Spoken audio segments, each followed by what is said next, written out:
You're live. I forgot to set the camera again. Sorry, guys. Oh, shoot. Busy day. Got a lot of videos done. Not good, but done. Got to find my pillow.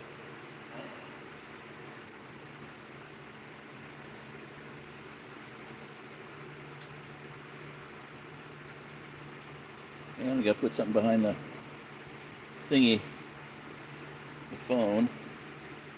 I improvised tripod thing. There we go. There I are. Okay. Now you can read my lips. Oh. Ambient lighting, backlighting. Turn on that. Turn this off so you're not blinded. Zapped and kaboom. How you doing there, Zeke? Zeke. Grandpa. Chapter 15. The parade begins.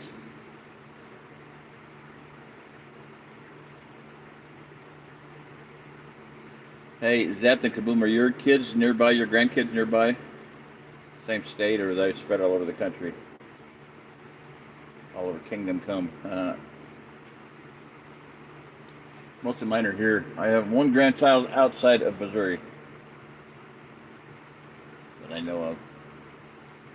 One grandchild is in North Carolina.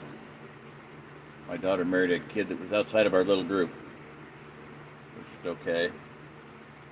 The parade begins. July 4th came to the town of Centerville at last. Susan woke up to the sound of firecrackers popping off in the distance. Someone was getting a head start on celebrating, even though firecrackers were forbidden inside the town limits. Whoopie-ki-yay. As sheriff, her father always had an especially busy day on the 4th of July, but he had called around supper time the night before to say that he and her mom wouldn't be home until Saturday morning since the doctor wanted to run some additional tests. Susan had felt especially homesick when she talked to her father on the phone. She didn't think she could stand an extra day of Aunt Bernice. Susan walked slowly to the kitchen.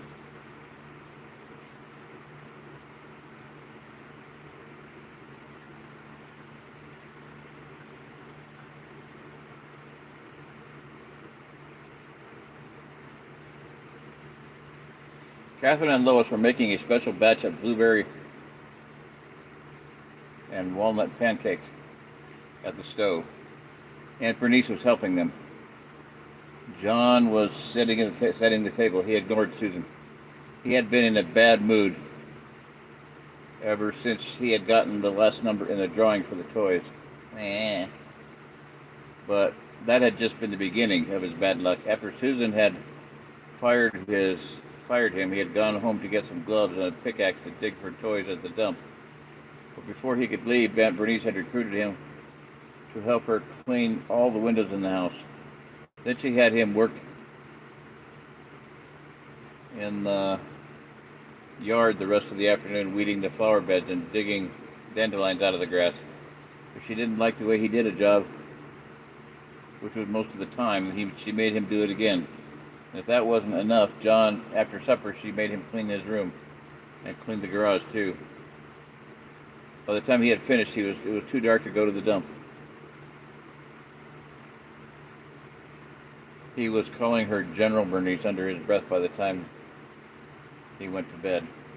The whole miserable day had been lost, a day that he should have been digging for toys in the dump.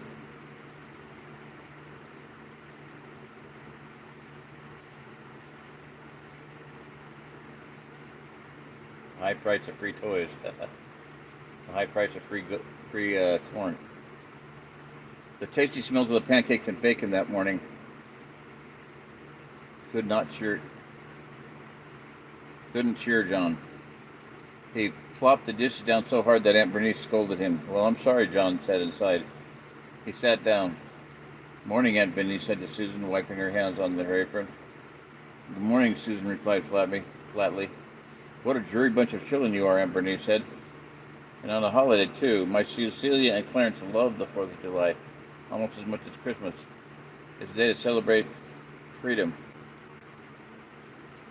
Right. We should be happy, John asked. We're at the end of this line. I still can't believe it. Out of all the kids of the whole town, our family gets the last four numbers. How can that happen? It's like she planned it. It does seem unusual, Aunt Bernice said as she watched Lois pour out a circle of batter into the hot skillet. But it was a drawing. That's just the way things happen sometimes. Besides, it's not the end of the world, and when you get free gifts, you don't have any right to be choosy. I bet it'll just be a bunch of junk anyway, Susan said. Susan hadn't picked a number and carded herself because she had been too busy cutting lawns and trimming by herself. Lois had picked a number for her. She couldn't really afford to give away nice toys anyway, Lois said. We'll never get one even if she did, John whined. Not with 561 kids ahead of us. If I weren't mowing lawns all the time, I would have gotten there early, like Roger had gotten in the top 100. We don't have to worry about that anymore, Susan commented. You children have a nice little business, Aunt Bernice said. And you have plenty of free time, too. My Cecilia and Clarence used to work much harder than you do. Kids today don't know the meaning of work. And just think of the line, John moaned. It'll be 10 blocks long, I bet. At least you know your place in the line, Lois offered, right there at the very end, and you can look for us. I'm not even going to stand in line, Susan said, at least not until there's only a few people left.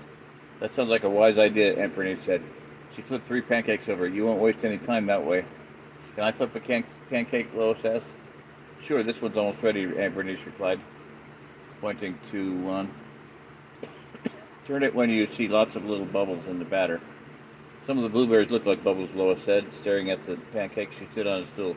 I heard a bunch of kids were going over to the Smedlow's house to swim and eat stuff today after they get their free toys, Susan said. I think even some of my friends may go. I bet Roger will go too, John said bitterly. I can't believe he'd even think twice about making friends with that guy. Roger stopped by while I was digging dandelions yesterday. He said the Dead Men's Club talked about Mrs. Happy and some weird plan she has to stop an enemy invasion in Centerville. None of it made much sense to me. She was supposed to do something special at the fireworks show tonight. Enemy invasion, Lois asked. You mean there's going to be some kind of war? I don't think so. It all sounded very strange, John said. I don't know what he meant. He said the free toys were connected to her plan somehow, but then he acted real secretive about the whole thing. Roger isn't usually like that. It doesn't sound good to me, Susan said after a pause. I wonder if Mrs. Happy has some scheme in mind. I'm not sure we should take her toys. And didn't you say something about fireworks yesterday, John, when we talked about when you disappeared? But before John could answer, Aunt Bernice interrupted. Toys are for having fun, child, not for fighting. I'm not so sure, Susan responded. She could think of a lot of toys that were made for war and violence. Well, breakfast is ready, Aunt Bernice said cheerfully. Susan and John hardly finished a pancake apiece.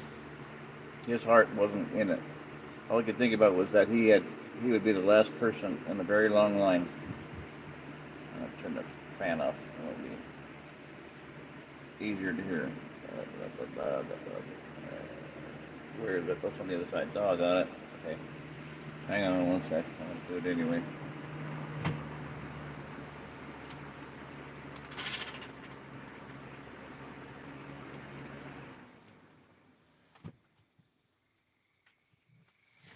There you go. A little bit quieter. You can hear me better now. Bet you by golly. Okay, so John's whiny little butt.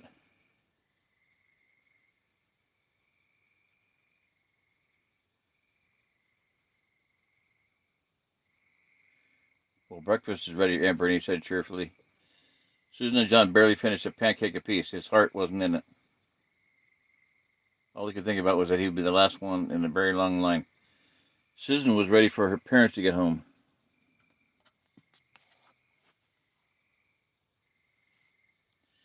And she couldn't shake her uneasy feelings about the toy store.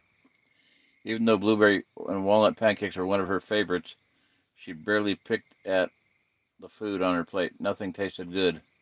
The Happy Toy Store was scheduled to open at 11 o'clock, right after the parade.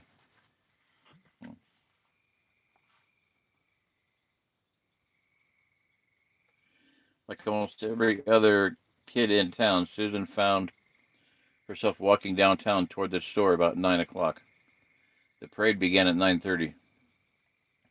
Trying to resist the pull of her curiosity, Susan made a detour by the town park to watch the goings on. There were banners stretched between the light poles. The old bandstand was covered with red, white, and blue bunting. The town people were being formed up south of Main Street, just off Main Street, 4 blocks from the town square. Every year, Centerville had a small but nice parade. The school band led the way, followed by antique cars with the town council and mayor and other city officials. And Mr. Kramer liked to say half the town watched the other half march in the parade. Some children dressed up as clowns and others twirled batons. Almost everyone who wanted to march could be in the parade. Some years, people rode their horses. Many children decorated their bicycles and rode together. The town volunteer fire department always came last. They drove the new and old fire engines and blew the siren to signal the parade was over. After the parade, the band would set up in the bandstand and give a short concert. The town square was usually packed and people had a lot of fun. In the evening, the band played again out on the athletic field at the school. After that, the fire department shut off the fireworks display.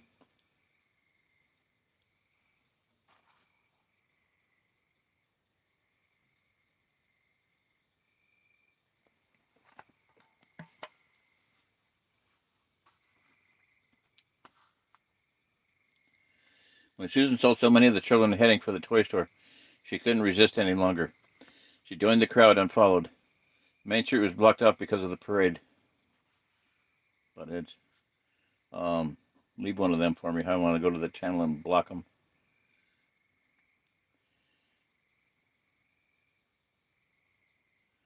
She joined the crowd and followed.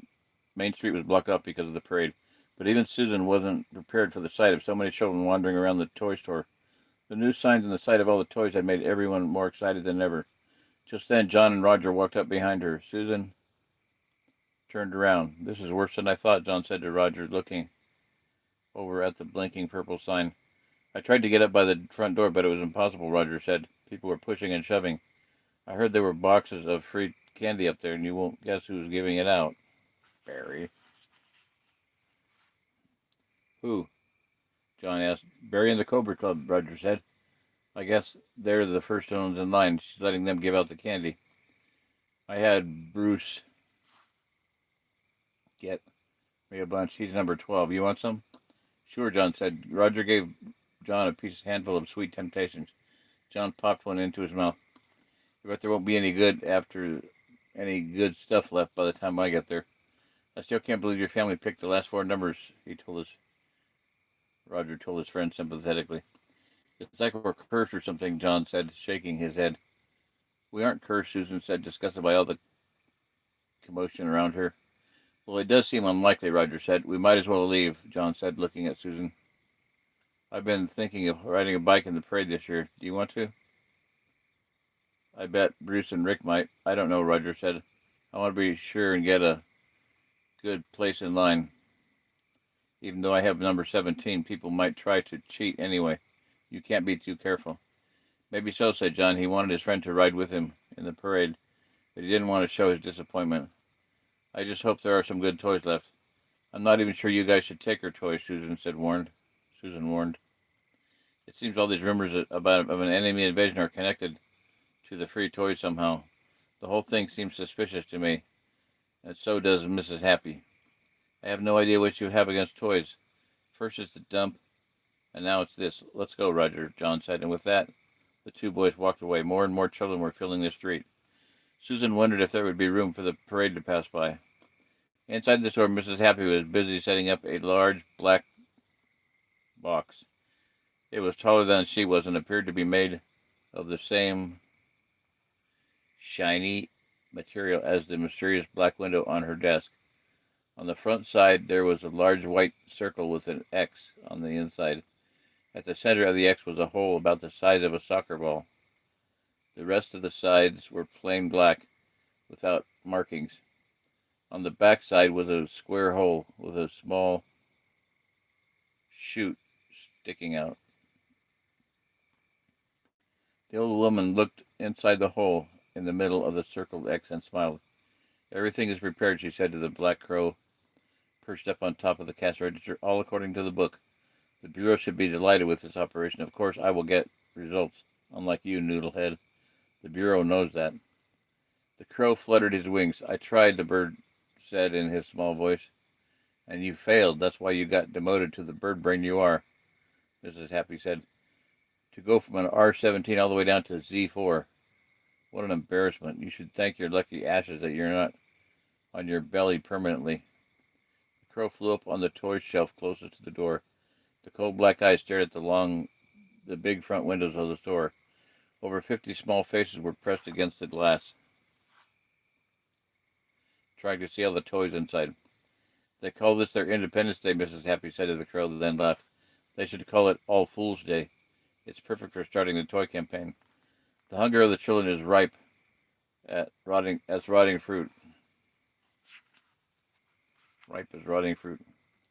But we'll give them what they want, and even more, won't we? They'll get their trinkets, and tonight I'll get my signatures, and then they'll be in our grasp. The little fools are so predictable. Nail bopped his head up and down.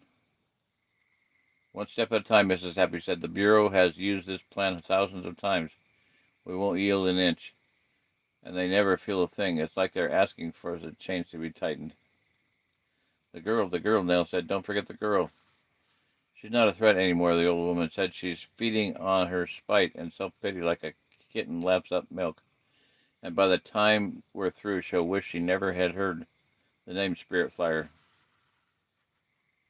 She'll learn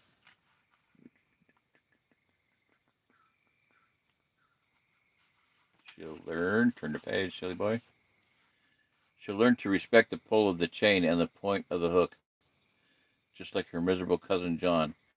Mrs. Happy chuckled to herself. A bowl of gray powder rested on the countertop next to the cash register. She stuck her hand in the bowl and scooped up a handful of the powder. She held it up to her mouth and poured them in. Outside, a siren blasted a short wail.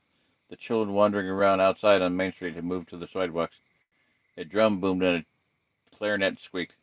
Independence Day, Mrs. Happy said to the bird. The parade of the puppets is about to begin, and with that she made sure she was smiling and walked toward the front of the store. One hand gripped several dark hooks. The children cheered when they saw her open the door. All right, good night. Sleep tight. Blessings on everyone. Anybody else on there? Okay. I'll take care of that now. Good night. See you, Zeke. Tell me which state you're in, if you would, other than confusion.